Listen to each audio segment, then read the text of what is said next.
ሰላም ሰላም ውድና የተከበራችሁ የማህሌት ወልደየዋ ቤተሰቦች እንዴት ናችሁ? ደህና ናችሁ ወይ? በያላችሁበት ሰላማችሁ ብዝት ይበልልን። ዛሬ ደግሞ እስኪ አብረን እየተጓዝን አየሩን እያየን አንዳንድ ነገሮች አብረን እንወያያለን ማለት ነው። ለቤቱ አዲስ የሆናችሁ ደግሞ ሰብስክራይብ በማድረግ አበረታቱኝ። እንዲሁም ነባር ቤተሰቦቼ ላይክ ሸር በማድረግ አብራችሁን ቆዩ ማለት ነው። ዛሬ እንግዲህ የመጣሁበት ፈተና አጠንክሮኛል ይላል ማለት ነው። ይህ ማለት ምን ማለት ነው የሚለውን አብረን እናያለን።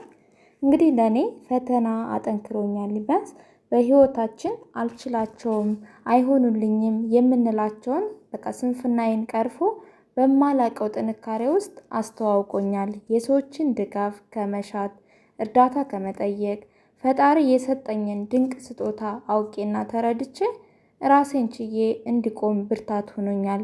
ስለዚህ ፈተና እኔን በድጋሜ ሰው አድርጎኛል፣ በድጋሜ ሰርቶኛል ለኔ እና የትናንትና ስህተቶቻችንን ለዛሬው ደግሞ ትክክለኛ እንድንሆን ረድቶኛል።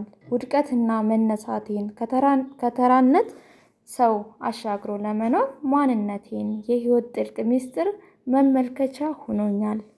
ፈተና እኔን እንደ አዲስ ሰርቶኛል እና ሁላችንም ፈተና በሚገጥመን ሰዓት ጥንካሬ ይሆነናል፣ ብርታት ይሆነናል እንጂ እኛ ተስፋ መቁረጥ የለብንም። በቃ ምክንያቱም ያን ፈተና አልፈን ነገ ጧት አዲስ ብርሃን ስለምናይ እና ፈተና በድጋሜ ይሰራናል። በርቱ፣ ምንም ይሄ